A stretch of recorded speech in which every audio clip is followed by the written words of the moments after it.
अस्सलाम वालेकुम नाजरीन, तारीख की दुनिया में खुश आमदेद। मुझे डॉक्टर अली कहते हैं और आज की वीडियो में हम आपको पाकिस्तान की मुसल्लह अफवाज के उस हीरो के बारे में बताएंगे जिसने भारतीयों के टैंक 1965 की जंग में उन्हीं के खिलाफ इस्तेमाल किए।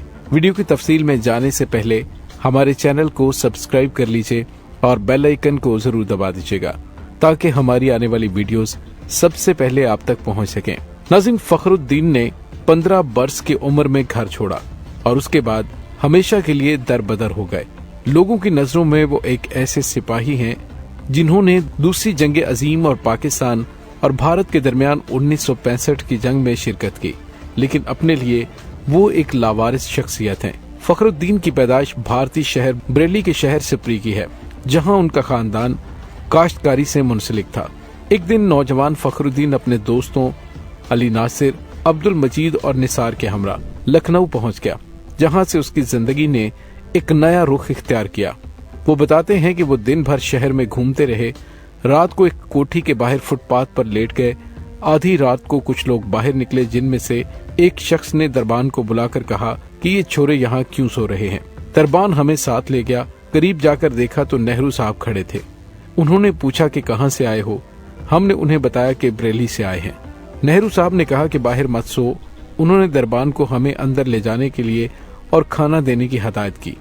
दरबान ने केले के पत्तों पर चावल और अरहर की दाल डाल कर दी।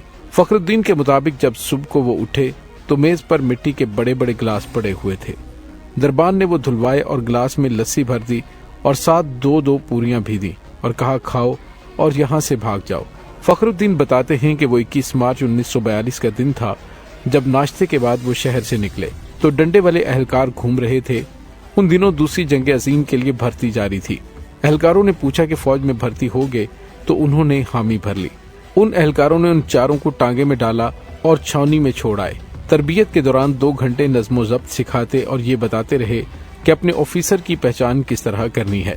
ये न हो कि जर्मनी का ऑफिसर जाए और आप पहचान न सके और जाकर शूट कर दें।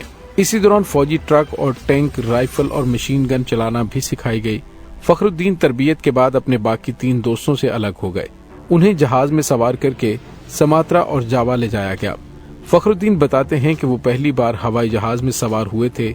उल्टियां करते हुए वहां पहुंचे, कभी पैदल चलते और कभी जहाज में। ऐसे ही वो लड़ते रहे। आखिर 1945 में जंग अजीम खत्म हो गई और उन्हें कोलकाता भेज दिया गया, जहां से दिल्ली तबादला करके ऑफिसर्स के घरों में ड्यूटी लगा दी गई। उन दिनों लखनऊ, मुरादाबाद, नैनीताल और दीगर इलाकों में दंगा फसाद हो रहा था, लेकिन अभी दिल्ली में अमन था। फखरुद्दीन ने अपने ऑफिसर्स को बताया कि मैं पाकिस्तान जाऊंगा क्योंकि हमने मुस्लिम लीग को वोट दिया है। फखरुद्दीन को वालिद का खत मिला जिसमें उन्हें कहा गया था कि वो 2 बेटों और बेटी के हमरा पाकिस्तान जा रहे हैं, वो भी वहां आ जाएं। फखरुद्दीन बताते हैं कि वो 15 अगस्त को दिल्ली से ट्रेन में सवार हुए जो जगह जगह खड़ी हो जाती क्योंकि ट्रेनों पर हमले हो रहे थे, और वो भी दीगर सिपाहियों के साथ सारी रात राइफलें लेकर पहरा देते।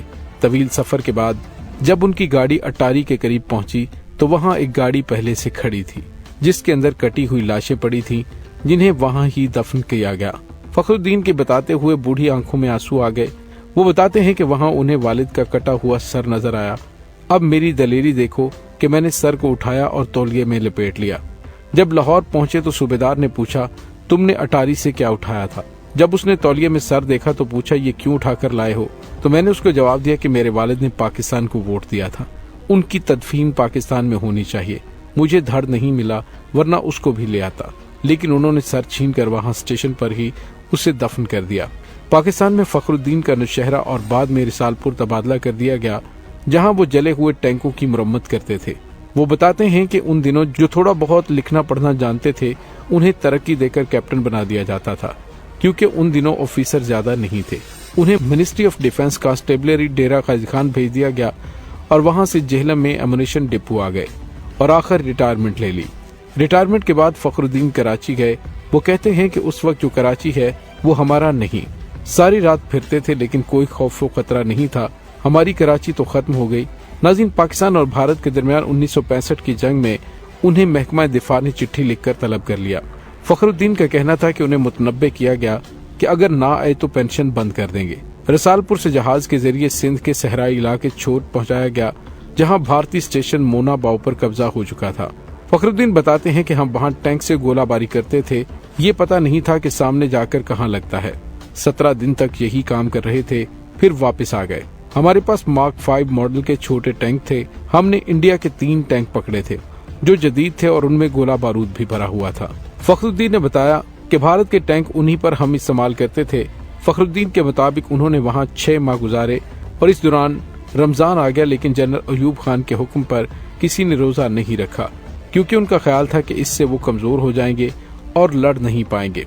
छोर से उन्हें हैदराबाद छावनी भेज दिया गया, जहां उन्होंने 3 साल गुजार दिए और कराची वापस आ गए, जहां उन्होंने एक निजी हॉस्पिटल में चौकीदारी संभाल ली।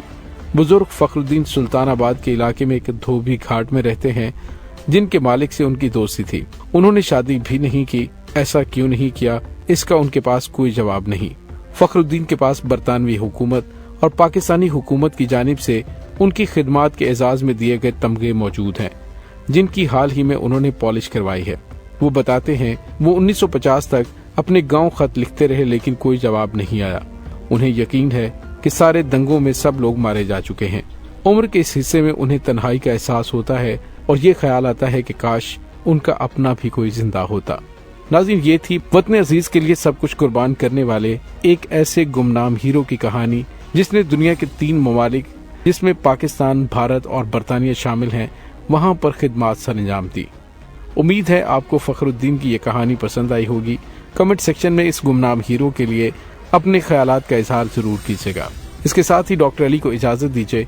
पाक फौज जिंदाबाद, पाकिस्तान पाइंदाबाद, पाकिस्तान के गुमनाम हीरोज को सलाम। अल्लाह वारिस।